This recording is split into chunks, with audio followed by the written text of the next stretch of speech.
This is Channel 4, looking simply out of sight in a black leather jacket.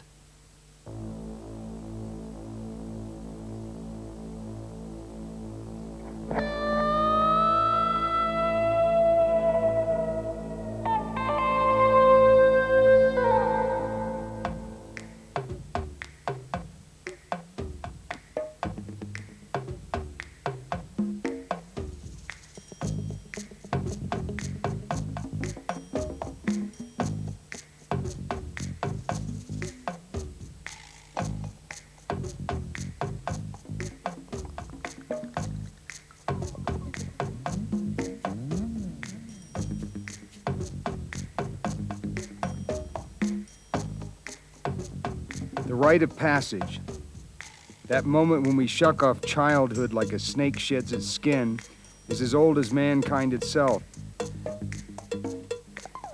Tribes in both Africa and North America expected their young men and women to undergo lengthy, elaborate, and sometimes painful rituals before they were considered adult. In the Middle Ages, in the days of chivalry, the young would-be knight might freeze his ass off all night in a gloomy chapel, praying over his brand new armor. In the modern consumer world, all you need is a couple $100 and a desire to stand out from the crowd, and maybe that need for a sense of power and belonging that is common to most of us when we're growing up.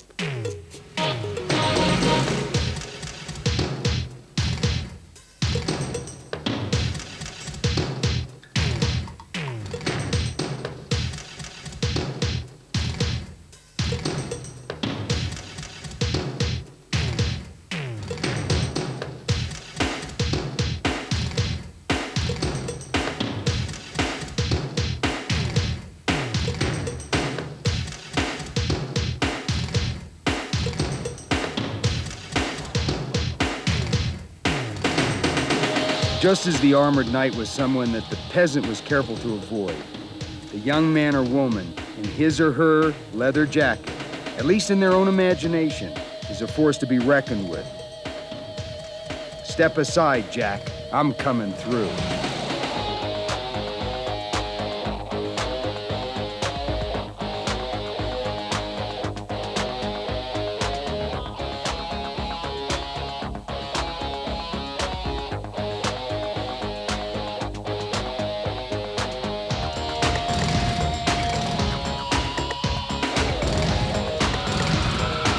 Ever since Marlon Brando slouched across the screen in The Wild One, the black leather jacket has been adopted as a primary symbol of angry, disaffected youth.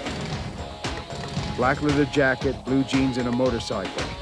For 4 full decades, it's been the classic image of the rebel, the hellraiser, the outlaw, the bad boy. A belligerently displayed badge of the courage to be different.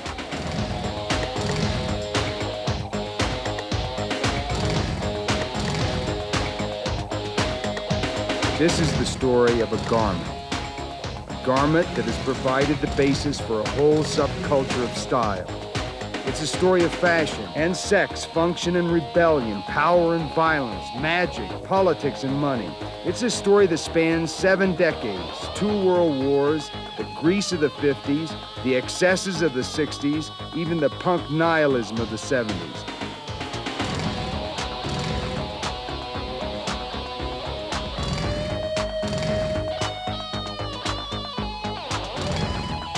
This is the story and celebration of the black leather jacket.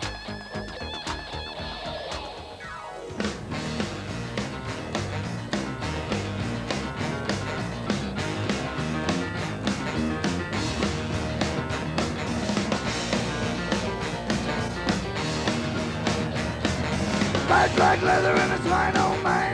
It's just like 1959. Skin tight jeans, jet black hair, buckle down shoes, babe, I ain't no square. Looking for love, you know I'm gonna crack it. Get the rock and roll in the black leather jacket. Say, mama, can I go out tonight? I look sharp and I feel alright. Blue, blue moon, gonna bring me romance. Reeling and a rocking at the high school dance. Come on, everybody, watch me drag it. Mean mother in the black leather jacket.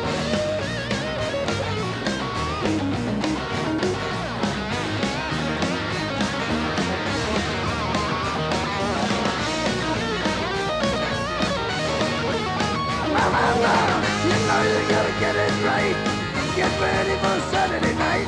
Bye-bye, baby, watch me try it. Do you want to take a walk outside? Long tall Sally and Susie Q, short fat Benny and Mary Lou. The question has to be asked, that when something has gained such a wide level of popular acceptance, the black leather jacket is on sale in shopping malls and chain stores, can it retain any validity as a symbol of rebellion? About the black leather motorcycle jacket and what happens to it. We're talking for women here. Here's Our Lady's motorcycle jacket. Very fashion shaped, very tight at the waist, big dolman sleeve, but still kidney belt effect, laces, lots of zips. The color is what brings them in. The old bike jacket, I mean, it's become an item that everyone wants again in their wardrobe. Sort of, without it, you're sort of left short, as it were. Harleys, motorcycles, that whole look is very hip, very hip. And they come in, and what do they want? They want the hippest jacket we got to go on their Harley. Here it is. Then you've got them in rarity value. This one here is original 50s.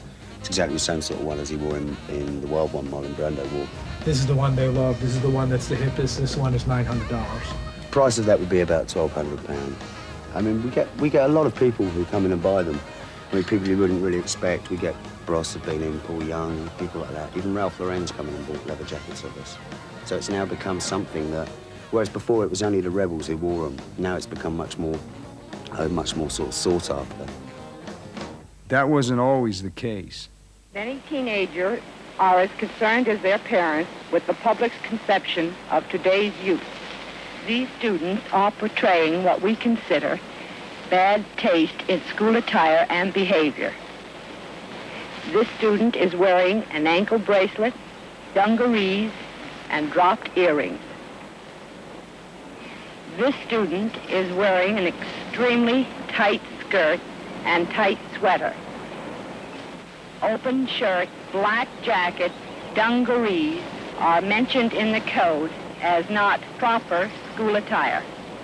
This group is our ideal of the proper school attire and social behaviors of the Hicksville Junior High students. The appeal of the rebel image was obvious.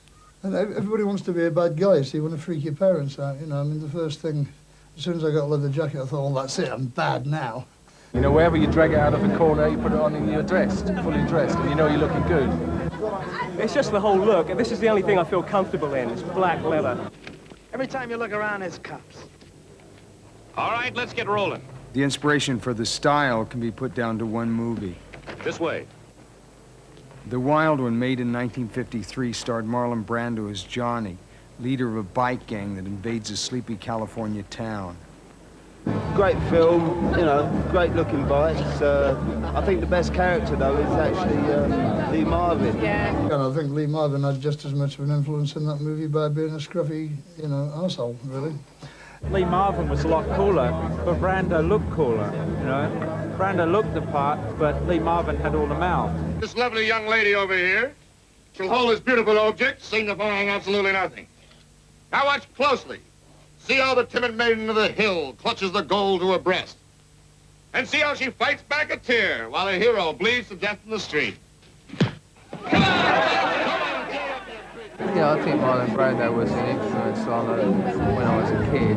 Marlon Brando influenced my jacket, my black leather jacket.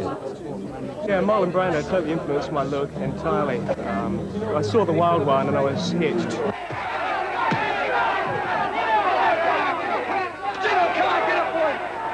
Come on, get up! Don't let him make a fool of you! Go get him, Chino! Come on, go get him!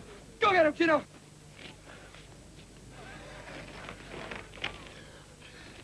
Johnny, I love you. Yeah. It's a big influence. Marlon Brando, Elvis, and all these kind of people. Dressed in blue jeans, T-shirt, and a black leather motorcycle jacket, he quickly became the ultimate rebel icon. Hey, somebody tell me what that means. BRMC. What does it mean? Black Rebels Motorcycle Club. Isn't that cute? Hey, Johnny, what are you rebelling against? What do you got? In 1968, Elvis Presley had his back to the wall. His career was dipping to a level of farce and embarrassment.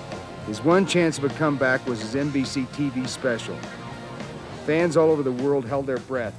Was Elvis going to blow it again? Then he came out strutting, black leather from head to toe. Elvis was invoking the magic and going for a total rock and roll badness. Elvis had come home. Well, since my baby left me, well, I found a new place to dwell. Well, it's down at the end of Lonely Street, that Heartbreak Hotel. I'll be so lonely, baby. I'll be so lonely. I'll be so lonely I could die. If magic is the manipulation of people and things by the use of symbols, then the black leather jacket certainly has its place in the folklore of the 20th century. Nowhere has this magic been more exploited than in the costuming of rock and roll singers. Elvis was by no means the first. Gene Vincent became the founding father of the black leather monster school of rockers when producer Jack Good put him in a leather suit for an early 60s TV show. Good's idea was to turn Vincent, at the time the idol of a generation of greasy juvenile delinquents, into the Richard III of rock and roll. What Good really achieved was to create a stage style that would continue and prevail for the next 3 decades.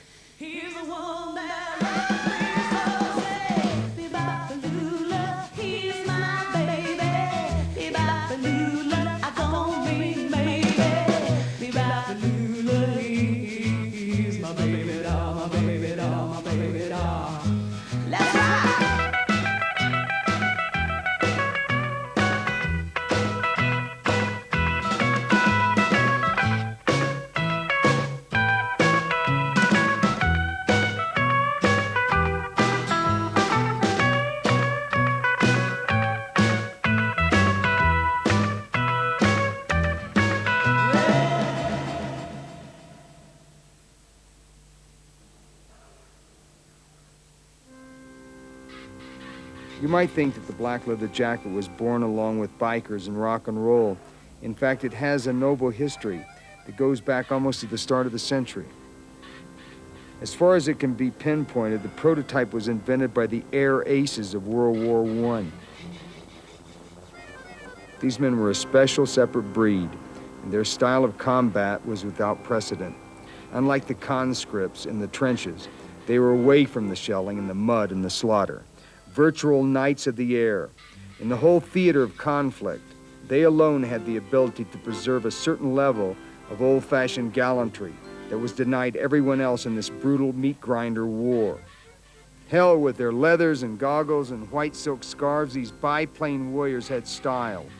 A style that has been celebrated by Hollywood ever since. The most stylish of all was Manfred von Richthofen, the Red Baron. Unaware of the cartoon Beagle and his future, the Red Baron cultivated flourish and courted the media. The son of a nobleman and the heir to a great estate.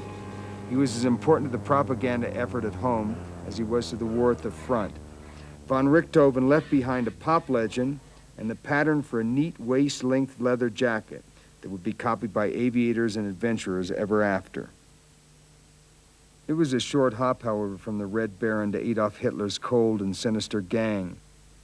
The Nazis also appreciated style. Indeed, is the best organized and most clinically efficient death cult in world history. They treated style with a deadly seriousness. There was no magic they couldn't pervert and turn to a true evil as they stretched for absolute power. With their torchlight parades and panoply of red and black, their Nordic quasi-mysticism and obsession with uniforms and uniformity, they fully realized the potential of black leather, the psychological power of tailored skin. They saw it as a fitting uniform for a Superman, detached, dehumanized, invincible. Truth was that it proved to be more the uniform of a vicious inadequate, posing as a Superman.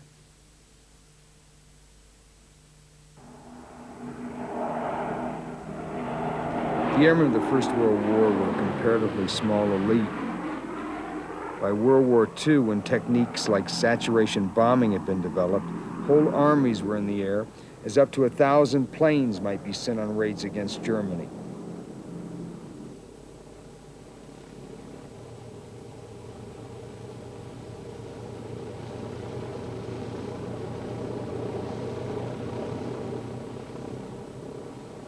The air crews were still, however, the glamour boys of the war, not least because when off duty they returned to the comforts of British pubs and British women. The Americans were also snappy dressers.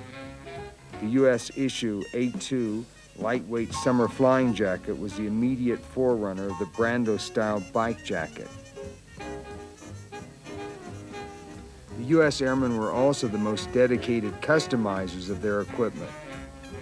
The first thing to be decorated, in an attempt to maintain some individuality, was the fuselage of the aircraft themselves. The term nose art was coined. Quickly, the pin-up girls and slogans spread to the jackets of the crew. Some even started using unofficial titles for themselves, much in what would later be the manner of teen gangs and motorcycle clubs.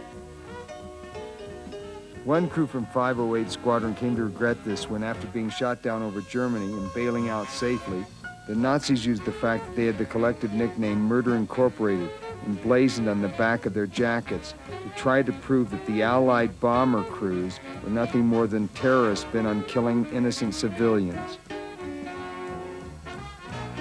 By the end of World War II, it was quite clear that the leather jacket had an unshakable bad boy image. Hey, hey, it proclaimed. That's right, I'm bad. Any object that is created by the necessities of war is more than likely to carry a certain aura of aggression with it, even when the peace is achieved. The black leather jacket has always brought a hint of menace to its wearer. A certain implicit potential for violence hangs around it. In the early 60s, the bunch in the leather jackets were just the troublemakers at the beach party. But by the end of that decade, when doing the mashed potato had given way to political violence and street confrontation, the black leather jacket made a comeback as the unofficial uniform of the Black Panther Party and the more rock and roll crazy factions among the white radicals.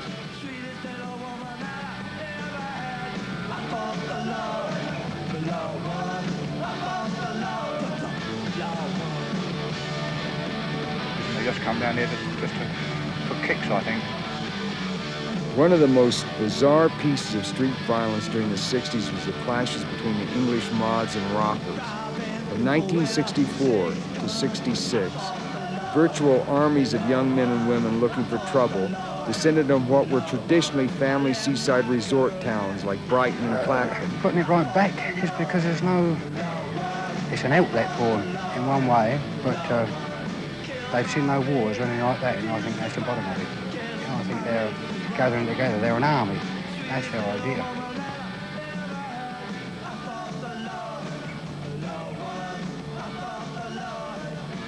Violence automatically followed.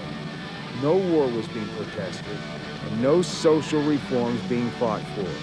When the mods and rockers came to blows, it was a matter of pure style.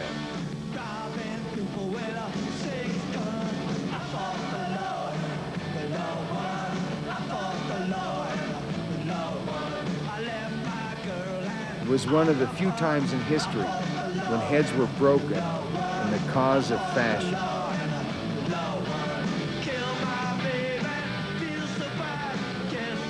The punks of the late 70s took it one step further. They broke each other's heads, but they called it dancing.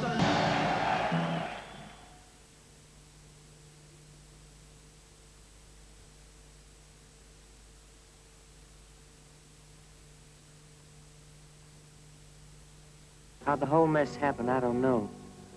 But I know it couldn't happen again in a million years.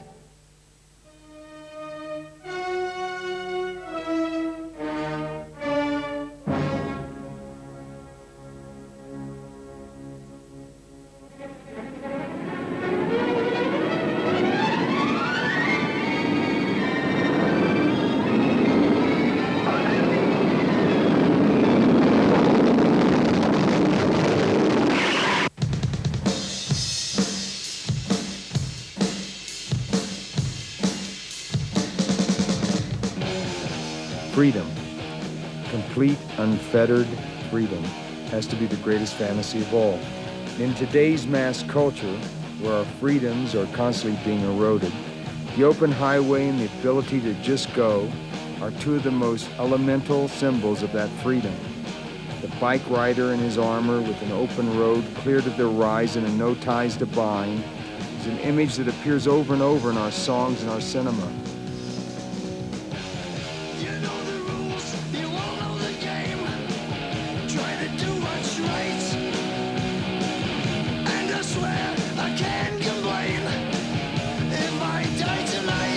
In the 20th century, imagination is one of the last free men.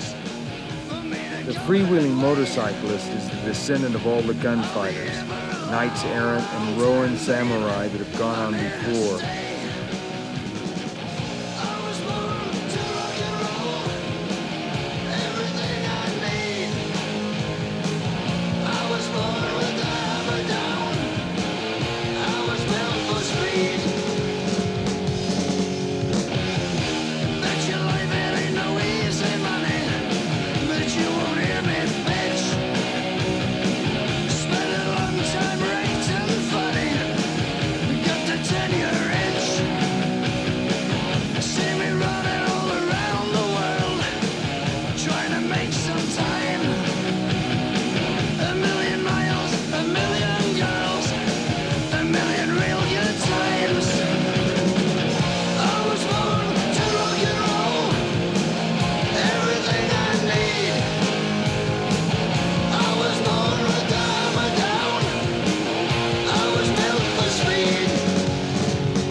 Once again, there are comparisons to the armor of the Middle Ages.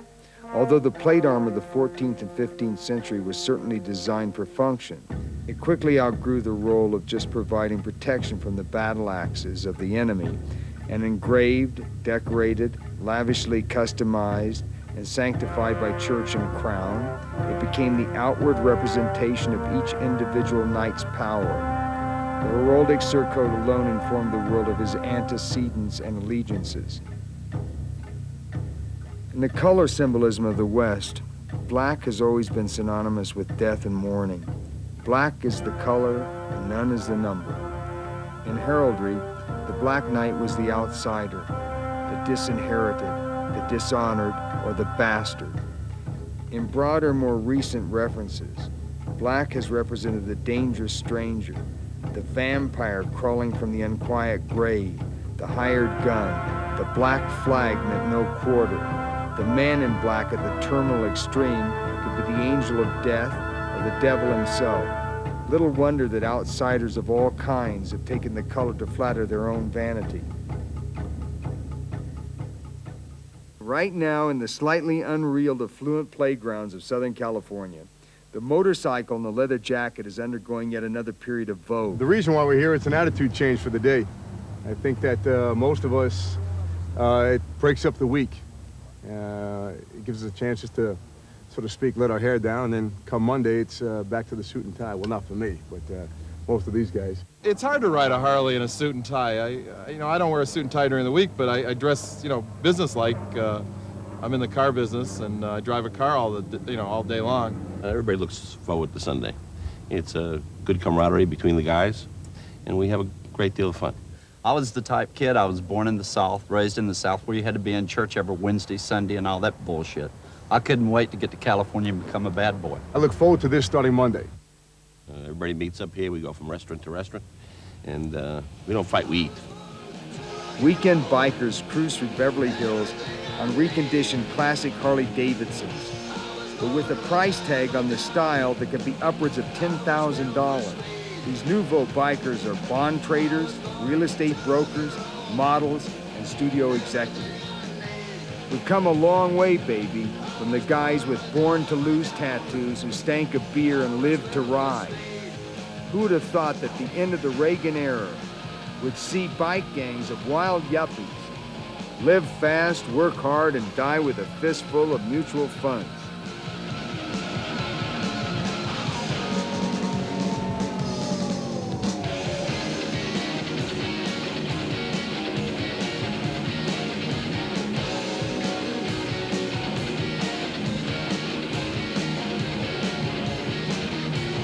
In the chillier reality of Margaret Thatcher's Britain, a more down-to-earth revival is also going on.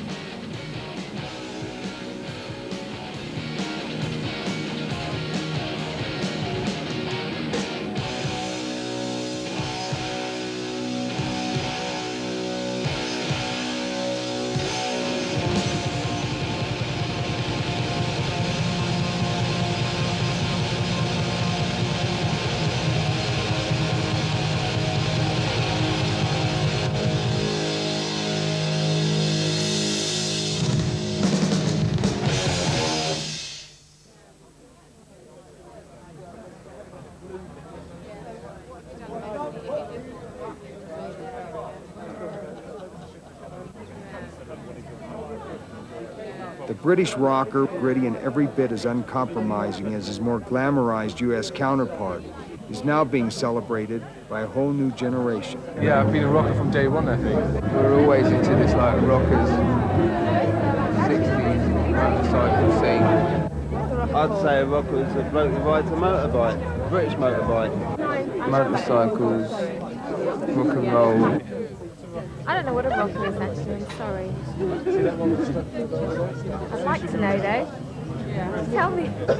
I went to El Paso for a couple of weeks, and just to get my identity, I started getting a friend of mine to send me some badges over it. It's a really old Johnson's one. When I was a dispatch rider and my arm fell off. It's not a very good jacket. I wish I'd started on another one.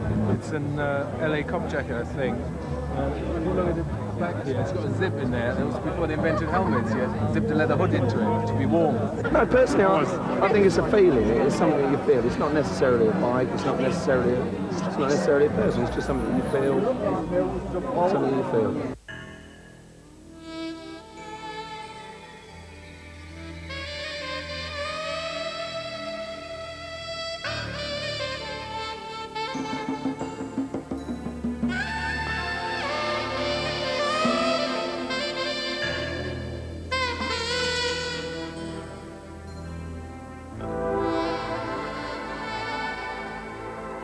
There are two reasons for getting dressed in this world.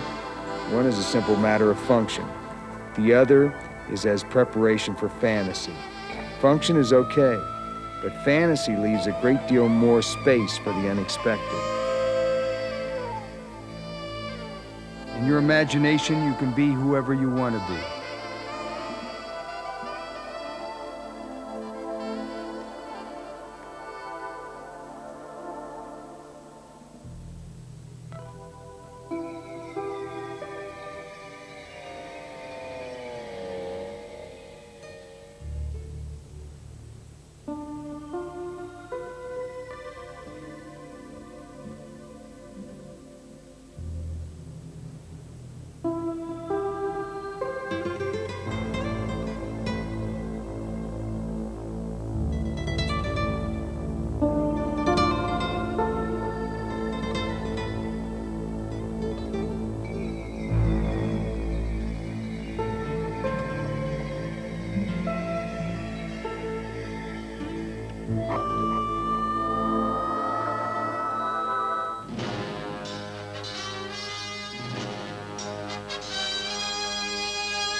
Give me the gun.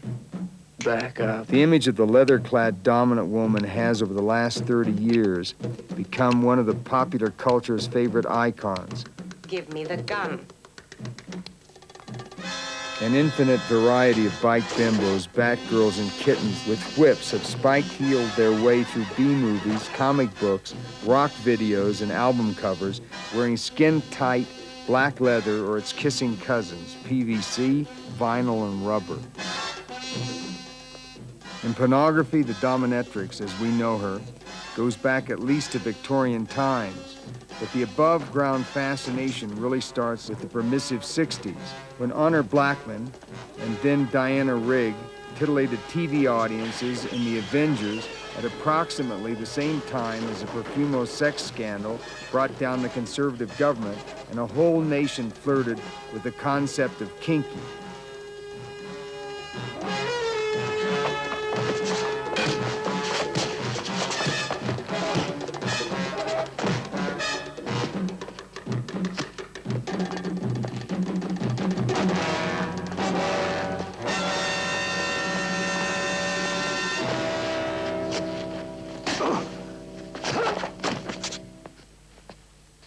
Mrs. Peel, you're remarkable. Today she even turns up in the normally restrictive cinema of India and Pakistan.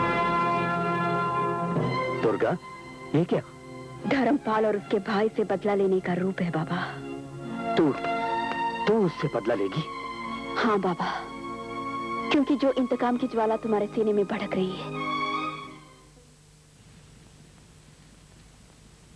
In 1968, Marianne Faithfull starred with Alain Delon in the movie Girl on a Motorcycle. The most memorable thing about this fairly forgettable film was Marianne Faithfull's leather suit. His sexuality was blatant and caused the film to be retitled Naked Under Leather in the United States. Don't worry, darling. I'll keep my body unmangled for you. And I know my body's all you care about.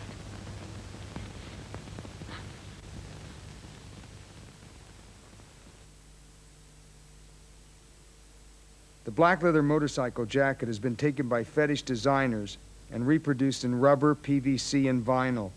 In this world of fantasy, function takes a back seat. Skin 2 Retail is a company specialising in rubber, PVC, and leather fashion wear. Kiss the boot of shiny, shiny leather. Shiny leather. There was a time when entertainment was entertainment and cheap thrills remained safely underground. The advent of punk, however, and its rapacious borrowing from the leather and bondage mail order catalogs to create a shock image, dragged the underground into the bright light of day.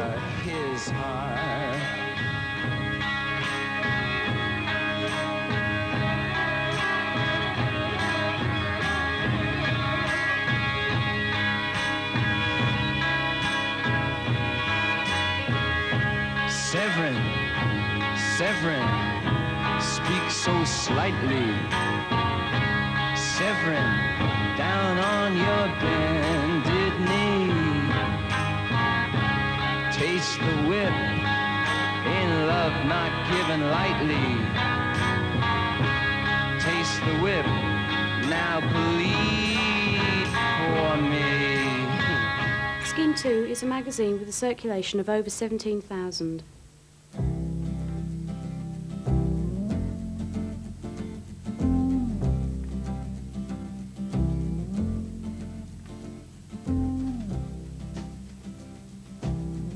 Today, what was once a minor mail order industry is now an international network of many empires, providing all the toys that any fantasist or fashion victim could desire.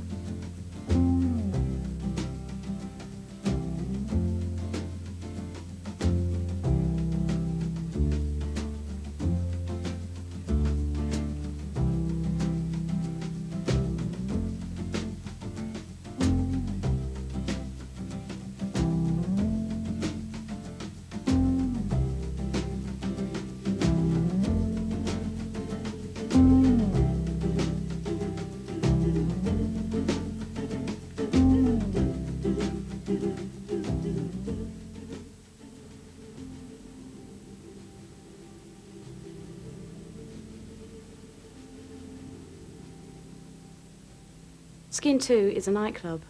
People wearing black leather jackets, for example, go around proving themselves to be that certain kind of person, and I wear rubber to look completely different and to show the world that I am different from everybody else. For me, the leather jacket is a symbol of rebellion is dead. It's become about as twee and as Laura Ashley.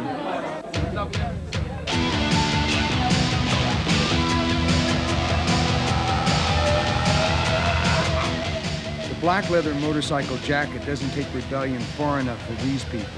They like the sexual style of black leather, but prefer the sweat of PVC and rubber.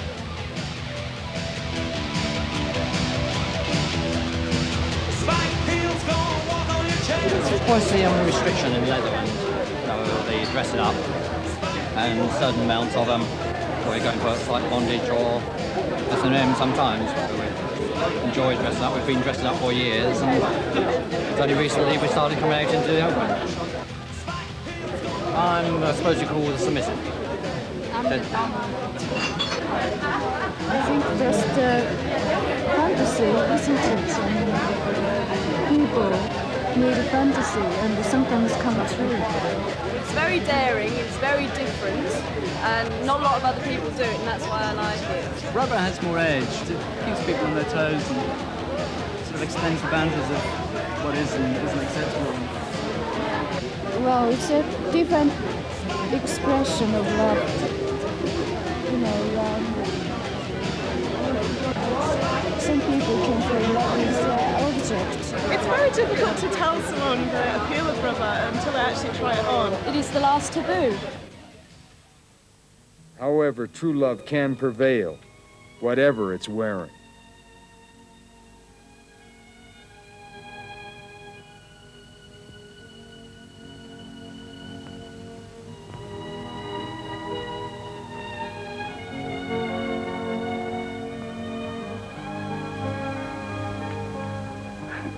Your body's like a violin in a velvet case. Daniel, oh, Daniel.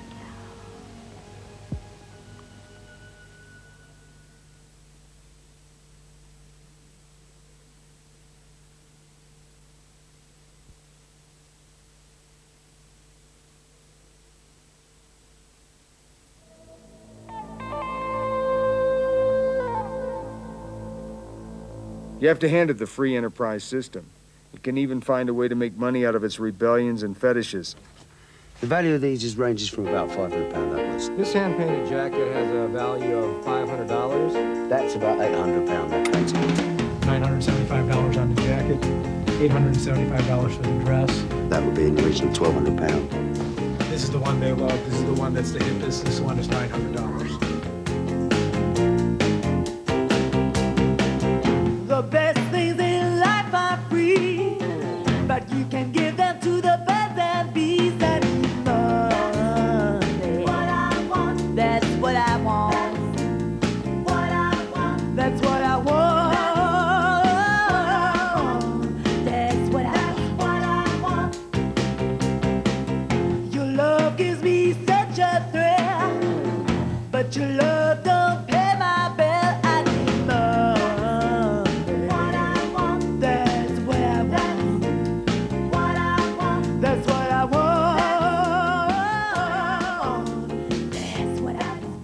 Even TV commercials have plundered the rebel image for ideas. It's from England. Cheryl. Hi. The black leather image is used to sell everything from computers to insurance. Hello,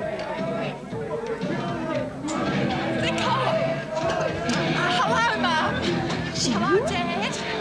How are you? All right, then.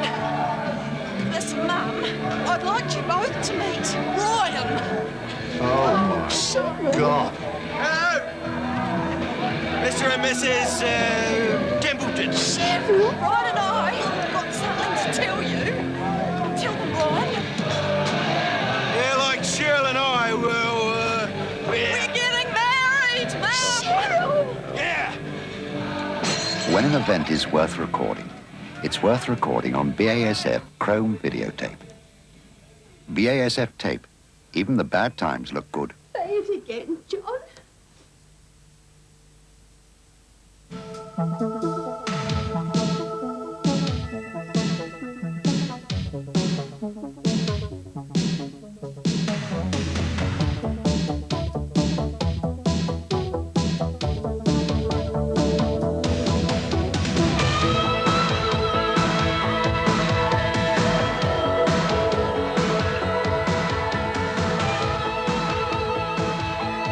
Commercial directed by fashion photographer Helmut Newton, who is always drawn on the outer edges of sexuality for inspiration, a masked model sells Lanfranchi zippers by striking bizarre poses in a disused slaughterhouse that looks like the cyberpunk aftermath of some industrial apocalypse.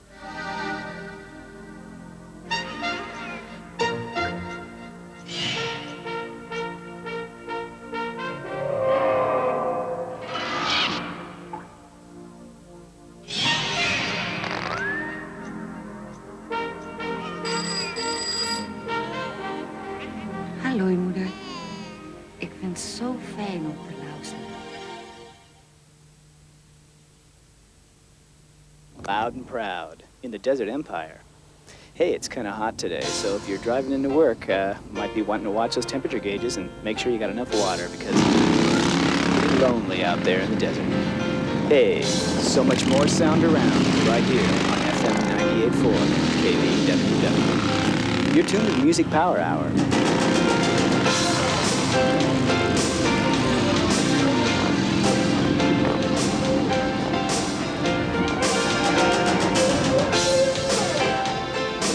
Is that an Epson computer? Epson, computers worldwide.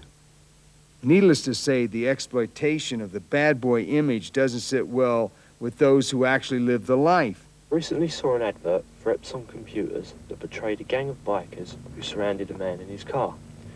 One of the bikers got off his bike and walked towards my now terrified car driver, only to ask him whether he had an Epson computer.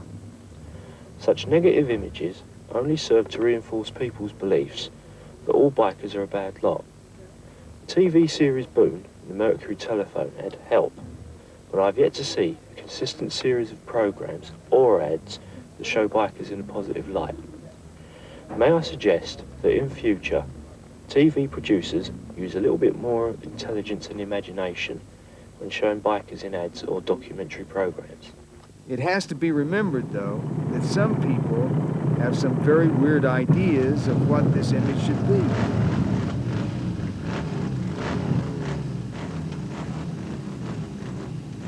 From sublime to ridiculous, too many efforts to be the baddest of all frequently results in nothing more than absurd self-parody.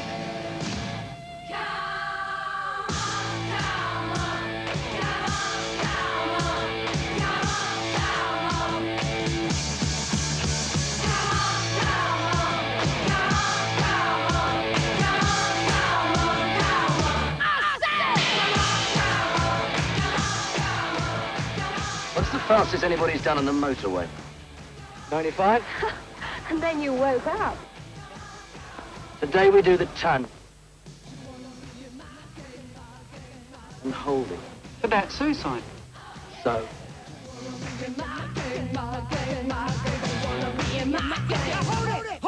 Hold it! I'm the leader of the gangland. I'm the leader, and there's no one like the man I am.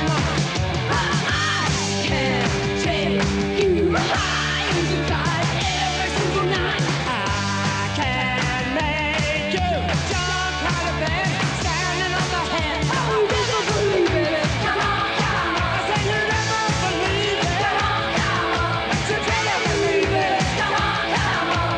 You wanna be in my gang, my gang, my gang. You wanna be in my gang. Oh yeah. You wanna be in my gang, my gang, my gang. You wanna be in my gang.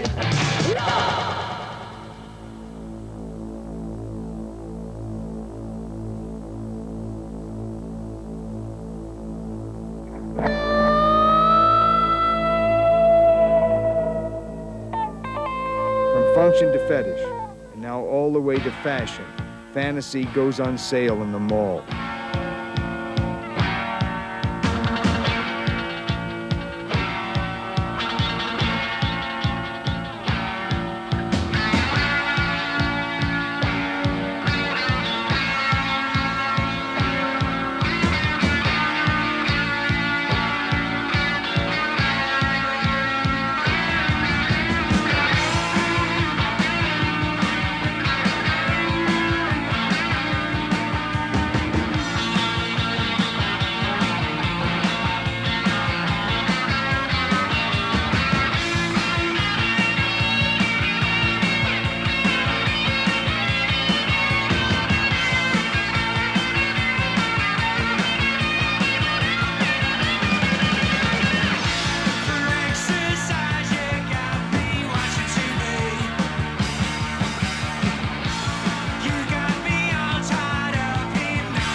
Even in its most diluted form, though, the power of the black leather jacket still manages to shine through. The current high-fashion craze for black leather is rooted in something more than merely repackaging a time-honored street image.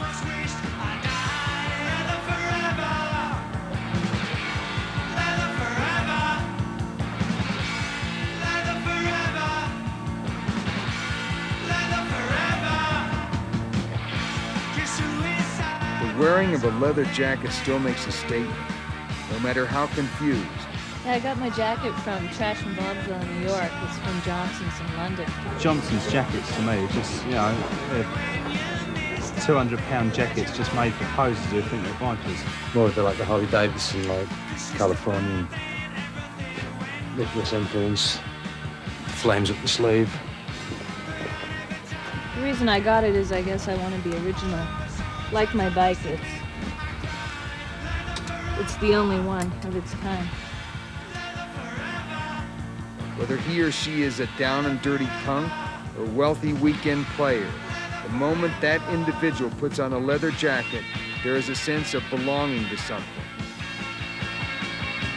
From the first rebel splash of the early 50s, the ripples of the black leather image have spread in every direction, crossing the frontiers of fashion, attitude, and even philosophy.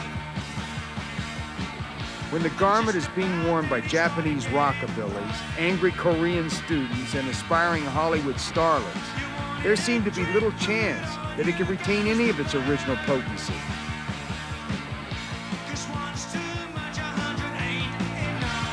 Rebellion is whittled down to nothing more than marginal, risky chic.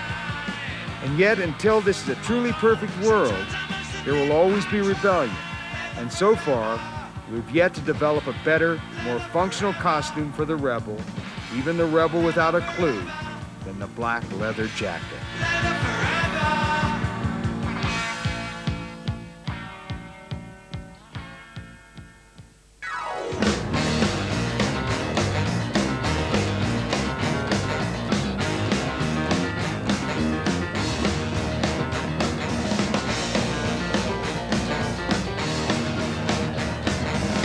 Black leather in its fine old mind. It's just like 1959. Skin tight jeans, jet black hair, buckle down shoes, babe, I ain't no square. Looking for love, you know I'm gonna crack it. King of rock and roll in the black leather jacket. Say, mama, gonna go out tonight. I look sharp and I feel alright. Blue, blue moon, gonna bring me romance. Reeling and a rocking at the high school dance. Come on, everybody, watch me track it. Mean mother in the black leather jacket.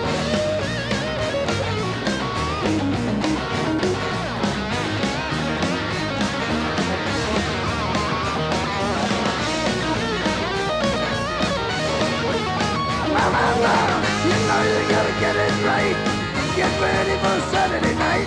Bye bye baby, watch me try it. Do you wanna take a walk outside? Long tall Sally and Susie Q, short fat Benny and Mary Lou, Bonnie Maroney and Maybelline. Wanna dance sweet little 16? Got a piano and a sax to back it. Rocking out in the black leather jacket.